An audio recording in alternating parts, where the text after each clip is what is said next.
بسم اللہ الرحمن الرحیم۔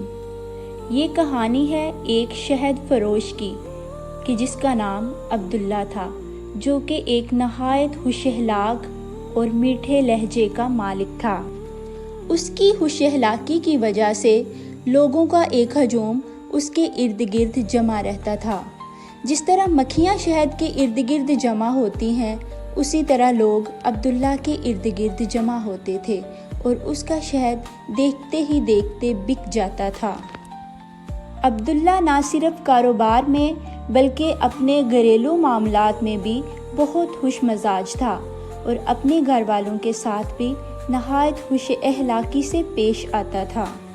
ہوا کچھ یوں کہ کچھ حاسد عبداللہ کی خوش اخلاقی اور خوشحالی سے حسد کرنے لگے اور ہر وقت اسی فکر میں مبتلا رہنے لگے کہ کس طرح عبداللہ کی مقبولیت کو کم کیا جائے۔ وہ لوگ اپنے ناپاک ارادوں میں کامیاب ہو گئے اور ان کے حسد کے شعلے عبداللہ کی زندگی پر اثر انداز ہو گئے۔ ان کی سازشوں سے عبداللہ کی خوش اخلاقی اور میٹھا لہجہ تلخی میں بدل گیا اور اب جو بھی گاہک اس کے پاس آتا، عبداللہ اس سے بد کلامی کرتا اور تلخ الفاظ استعمال کرتا۔ اس بد کلامی اور بد مزاجی کا یہ اثر ہوا کہ عبداللہ کی گاہکی ختم ہو گئی اور نوبت یہاں تک آن پہنچی کہ اس کے پاس کوئی گاہک کھڑا نظر نہ آتا، جبکہ اس کے گرد لوگوں کا ایک ہجوم جمع ہوتا تھا۔ دوسری طرف گھر میں بھی عبداللہ کا رویہ اکھڑا اکھڑا سا رہنے لگا اور کاروباری تنگی کی وجہ سے عبداللہ مزید چڑچڑا ہو گیا۔ اور پھر نوبت یہاں تک آن پہنچی کہ اس کے گھر میں فاقے ہونے لگے۔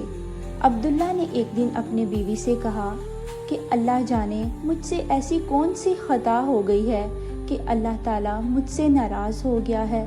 میں سارا دن دکان پر بیٹھا رہتا ہوں لیکن ایک تولہ شہد بھی فروخت نہیں کر پاتا۔ اس کی بیوی نے جواب دیا کہ پہلے آپ کا اخلاق اچھا تھا اور آپ ہر ایک کے ساتھ میٹھے لہجے میں بات کرتے تھے، لیکن اب آپ کے رویے میں فرق آ چکا ہے اور آپ پہلے جیسے خوش اخلاق نہیں رہے۔ پہلے ہر شخص آپ سے بات کر کے خوش ہوتا تھا اور دوسرے دکانداروں کو چھوڑ کر آپ کی دکان پر آتا تھا، اور اب یہ آپ کی بد کلامی کا اثر ہے کہ لوگوں نے آپ کے پاس آنا چھوڑ دیا ہے اور آپ کی اس بد کلامی نے ان کے دلوں میں ایسی نفرت پیدا کر دی ہے کہ انہیں آپ کا شہد بھی کڑوا محسوس ہوتا ہے۔ معزز سامعین، اس کہانی سے ہمیں یہ سبق ملتا ہے کہ سارے معاملات اس وقت تک درست رہتے ہیں جب تک بندہ خوش اخلاق ہوتا ہے۔ کاروبار ہو یا گھر کے معاملات، خوش اخلاقی اور خوش مزاجی سے بہاریں آتی ہیں اور بد اخلاق اور بد مزاج کے پاس کوئی زیادہ دیر تک رہنا گوارا نہیں کرتا۔ اس کے علاوہ ہمیں اپنے ارد گرد موجود حاسدین کے شر سے بھی دور رہنے کی دعائیں کرنی چاہیے، کیونکہ اگر حسد اتنی بری چیز نہ ہوتی تو اللہ تعالیٰ قرآن مجید میں سورۃ الفلق کو نازل نہ کرتے۔ مزید یہ کہ مشکل حالات آتے جاتے رہتے ہیں، لیکن ہمیں خوش اخلاقی کو نہیں چھوڑنا چاہیے۔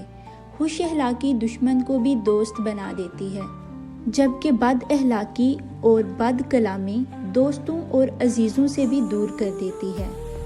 آخر میں میری اللہ سے دعا ہے کہ اللہ ہمیں اخلاق حسنہ عطا فرمائے اور ہمیں ہر شریر کے شر اور ہر حاسد کے حسد سے محفوظ فرمائے۔ آمین ثم آمین۔